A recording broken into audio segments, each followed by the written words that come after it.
हमारी आज की कहानी मध्य प्रदेश के रहने वाले एक ट्रक ड्राइवर की है, जिनका नाम राजेश है। एक रात रोज की ड्यूटी के दौरान हुई एक भयानक घटना ने उनको जीवन भर के लिए डर से भर दिया। तो चलिए वीडियो में आगे बढ़ते हुए सुनते हैं आज की ये खौफनाक कहानी। मेरा नाम राजेश शर्मा है और मैं मध्य प्रदेश के जबलपुर के पास एक छोटे से गांव का ट्रक ड्राइवर हूं। मेरे पिता एक किसान थे और मैं खेतों में उनकी मदद करते हुए बड़ा हुआ। लेकिन लगातार खराब फसल और बढ़ते कर्ज के बाद मुझे अपने परिवार का भरण पोषण करने के लिए दूसरा रास्ता तलाशना पड़ा। इस तरह मैं ट्रक चलाने लगा। ये एक स्थिर काम था और इससे मैं अपनी पत्नी और 2 बच्चों को पैसे भेज पाता था। मैं एक दशक से भी ज्यादा समय से ट्रक चला रहा हूं। ज्यादातर जबलपुर और नागपुर के बीच माल ढोने का काम करता हूं। यह मेरा जाना पहचाना रास्ता है। दोनों तरफ घने जंगल से घिरा हाईवे का लंबा हिस्सा और बीच बीच में कहीं कहीं गांव भी दिखाई देते हैं। मैं अपने सामान्य रास्ते पर था। नागपुर में एक कंस्ट्रक्शन साइट पर सीमेंट की बोरियां ले जा रहा था। मैं रात करीब 8 बजे जबलपुर से निकला था और आधी रात तक मैं मध्य प्रदेश और महाराष्ट्र की बाउंड्री तक फैले वन क्षेत्र में पहुंच चुका था। घने जंगल से गुजरते हुए मैंने देखा कि सड़क पर अजीब तरह से सन्नाटा छा गया है। ट्रैफिक कम हो गया था और रात कुछ ज्यादा ही अंधेरी लग रही थी। मैंने बेचैनी दूर करने की कोशिश की, लेकिन फिर बिना किसी चेतावनी के ट्रक का इंजन अचानक ही बंद हो गया और ट्रक रुक गया। मैंने इंजन को फिर से चालू करने की कोशिश की, लेकिन वह स्टार्ट नहीं हुआ। ट्रक सड़क के बीच में खराब हो गया था और मैं बिल्कुल अकेला था। मैं इंजन चेक करने के लिए बाहर निकला। उम्मीद थी कि यह कुछ ऐसा होगा जिसे मैं ठीक कर पाऊंगा, लेकिन घंटों तक इंजन के साथ छेड़छाड़ करने के बाद मुझे एहसास हुआ कि इसे ठीक करना मेरे बस की बात नहीं है। मैं फंस गया था। फिर मैंने दूर से हेडलाइट्स को आते देखा। एक कार मेरी ओर आ रही थी और मैंने राहत की सांस ली। मैंने उसे रोका और कार धीमी होकर मेरे पास रुक गई। यह एक पुरानी धूल भरी सेडान थी और ड्राइवर एक अधेड़ उम्र का थका हुआ चेहरा लिए हुए था। उसने खिड़की नीचे कर दी। कुछ मदद चाहिए? उसने पूछा। उसकी आवाज शांत लेकिन अजीब तरह से ठंडी थी। हाँ, मेरा ट्रक खराब हो गया है।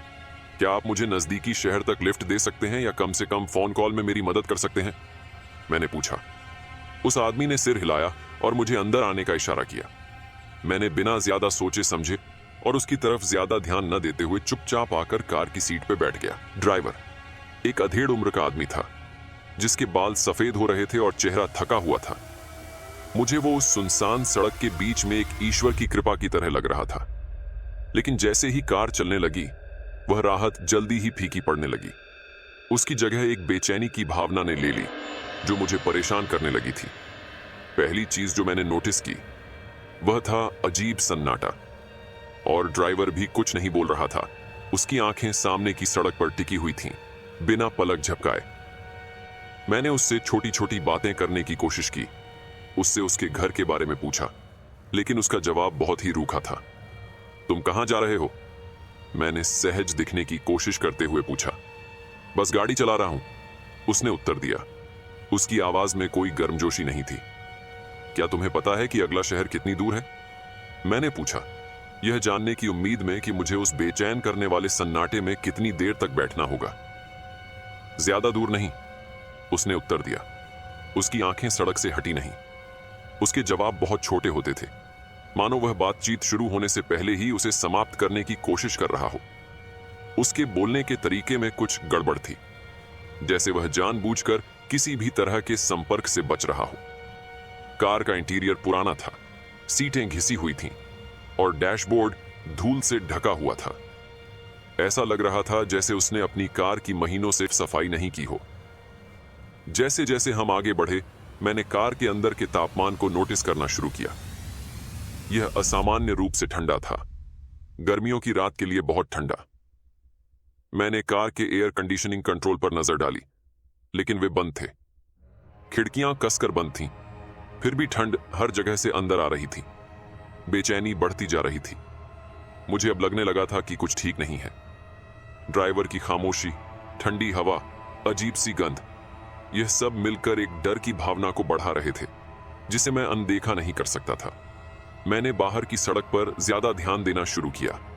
यह अगले शहर तक जाने का सीधा रास्ता था, लेकिन जिस सड़क पर हम थे वह अलग थी। मैंने इस सड़क से दर्जनों बार गाड़ी चलाई थी, लेकिन वो अब अपरिचित सा लग रहा था। ऐसा लगा था जैसे कार किसी ऐसी जगह से गुजर रही है जो होनी ही नहीं चाहिए, जैसे हम किसी दूसरी दुनिया में गलत मोड़ ले चुके हों। मैंने ड्राइवर की तरफ एक नजर डाली, उसके हाव भाव में कुछ तसल्ली पाने की उम्मीद में, लेकिन जो मैंने देखा उससे मेरा दिल और जोर से धड़कने लगा। डैशबोर्ड की मंद रोशनी से रोशन उसका चेहरा अजीब लग रहा था, पहले से ज्यादा काला, लगभग राख जैसा। उसकी आंखें जो कभी सुस्त और थकी हुई थीं, अब खोखली लग रही थीं, जैसे अंधेरे के गहरे गड्ढे हों। स्टीयरिंग व्हील पर उसकी पकड़ बहुत मजबूत थी। मैं उससे निकलने वाले तनाव को महसूस कर सकता था। मेरे दिमाग में संभावनाओं की बाढ़ आ गई। क्या वह सिर्फ एक अजीब शांत आदमी था या कुछ और भी भयावह था? मेरे दिमाग में विचार घूम रहे थे, हर एक पिछले से ज्यादा गहरा। मुझे आश्चर्य होने लगा कि क्या मैंने कार में बैठकर कोई बहुत बड़ी गलती की है, लेकिन फिर मैंने खुद से कहा कि मैं पागल हो रहा हूं। आखिरकार यह सिर्फ एक कार की सवारी थी, बस एक ड्राइवर जो बात करना पसंद नहीं करता था। लेकिन चाहे मैंने इसे कितना भी लॉजिकल बनाने की कोशिश की, मैं इस भावना से छुटकारा नहीं पा सका कि मैं खतरे में था। मैं उस ठंडी खामोश कार में एक ऐसे आदमी के साथ फंस गया था जो हर गुजरते मिनट के साथ इंसान कम और प्रेत ज्यादा लग रहा था। मैंने अपने परिवार के बारे में सोचना शुरू किया, मेरी पत्नी, मेरे बच्चे, मेरे माता पिता। अगर कुछ गलत हुआ तो उनका क्या होगा? यह विचार बिजली के झटके की तरह था और मुझे पता था कि मुझे कुछ करना होगा। लेकिन क्या? मैं मीलों दूर था और कार अभी भी चल रही थी, जो मुझे और भी गहराई में ले जा रही थी। मैं अब अच्छे से जान गया था कि मुझे उस कार से बाहर निकलना ही होगा, चाहे कुछ भी हो। कार अचानक रुक गई और अचानक रुकने से मैं आगे की ओर लड़खड़ा गया। जब मैंने चारों ओर देखा तो मेरा दिल तेजी से धड़कने लगा। मैं यह समझने की कोशिश कर रहा था कि क्या हुआ था। सड़क पर कुछ भी नहीं था, कोई खतरे का संकेत नहीं, फिर भी कार रुक गई थी। मैं ड्राइवर की ओर मुड़ा, यह पूछने के लिए कि क्या हो रहा है, लेकिन शब्द मेरे गले में ही अटक गए। वह अब सड़क की ओर नहीं देख रहा था, इसके बजाय उसने अपना सिर धीरे से मेरी ओर घुमाया। उसकी आंखें मेरी ओर टिकी हुई थीं। उसके चेहरे पर भाव बेचैन करने वाले थे। उसकी आंखें चौड़ी थीं। ऐसा लग रहा था जैसे कि वह इस पल का इंतजार कर रहा था। हम पहुंच गए हैं, उसने उसी ठंडे स्वर में कहा, लेकिन इस बार उसकी आवाज में कुछ और था, कुछ खतरनाक। मैंने खिड़की से बाहर देखा, मेरी नब्ज तेज हो रही थी। हम कहीं बीच में थे, कोई शहर नहीं था, कोई रोशनी नहीं थी, बस चारों तरफ अंतहीन रूप से फैला हुआ घना काला जंगल था। पहले जो बेचैनी मुझे महसूस हुई थी, वह पूरी तरह से भयानक डर में बदल गई। कहां पहुंचे? मैंने पूछा। शांत रहने के मेरे प्रयासों के बावजूद मेरी आवाज कांप रही थी। ड्राइवर ने जवाब नहीं दिया। इसके बजाय उसने मुझे एक धीमी, बेचैन करने वाली मुस्कान दी, लेकिन उसका चेहरा एक मुखौटे की तरह भयावह रूप से स्थिर था। यह कोई साधारण आदमी नहीं था।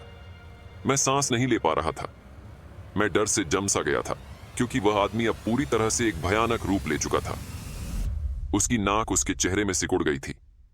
उसका जबड़ा अस्वाभाविक रूप से लंबा हो गया था। कार में ठंडी हवा और भी तेज हो गई। मैं चीखना चाहता था, कार से बाहर निकलना चाहता था, लेकिन मेरा शरीर हिल नहीं पा रहा था। उस पल मुझे एहसास हुआ कि यह कोई संयोग नहीं था। यह कोई साधारण ब्रेकडाउन या किसी गुजरते हुए ड्राइवर से संयोगवश मिलना नहीं था। मैं यहां बहकाया गया था, किसी तरह के दुःस्वप्न में खींचा गया था, जिससे कोई बच नहीं सकता था। वह भयानक आदमी मुझ पर झपटा। उसकी लंबी, हड्डीदार उंगलियां मेरे गले तक पहुंच रही थीं। उसका स्पर्श बर्फ जैसा था, मौत की तरह, और जैसे ही उसने मेरे गले को अपने हाथों में लिया, मुझे लगा कि मैं अब बच नहीं पाऊंगा। उस भयानक आदमी की पकड़ मजबूत हो गई और मैं सांस लेने के लिए हांफने लगा। उसकी ठंडी उंगलियां मेरी त्वचा में धंस गईं। मैं अपनी दृष्टि को धुंधला महसूस कर सकता था। मेरे विचार दौड़ रहे थे, यह हो नहीं सकता, यह वास्तविक नहीं था। मैं सीट पर जोर से टकराया और फिर मुझे दरवाजा याद आया। मैं दरवाजे के हैंडल तक पहुंच गया। जब मैंने उसे पकड़ने की कोशिश की तो मेरा हाथ कांपने लगा। ठंडी हवा ने मेरी उंगलियों को सुन्न कर दिया। उसकी पकड़ बहुत ही कठोर थी। किसी तरह मैं दरवाजे के हैंडल को खींचने में कामयाब रहा। दरवाजा खुला और मैं कार से बाहर गिर गया। ठंडी, कठोर जमीन पर जोरदार आवाज के साथ। टक्कर से मेरी सांस रुक गई, लेकिन मुझे परवाह नहीं थी। मुझे बस इतना पता था कि मुझे उससे दूर भागना है। मैं अपने पैरों पर खड़ा हुआ, मेरे पैर कांप रहे थे। जैसे जैसे मैं भागता गया, मुझे पीछे से कार के इंजन की आवाज सुनाई देने लगी। आवाज तेज होती गई, लेकिन मैंने पीछे मुड़कर देखने की हिम्मत नहीं की। मेरा शरीर पूरी तरह से डर से भर गया था। आखिरकार मैं मुख्य सड़क पर वापस आ गया, जहां एक गुजरते हुए ट्रक ड्राइवर ने मुझे देखा और मदद की पेशकश की, और इस तरह मैं उस भयानक आदमी से बच पाया था। लेकिन मैं उस रात को कभी भी भूल नहीं पाऊंगा।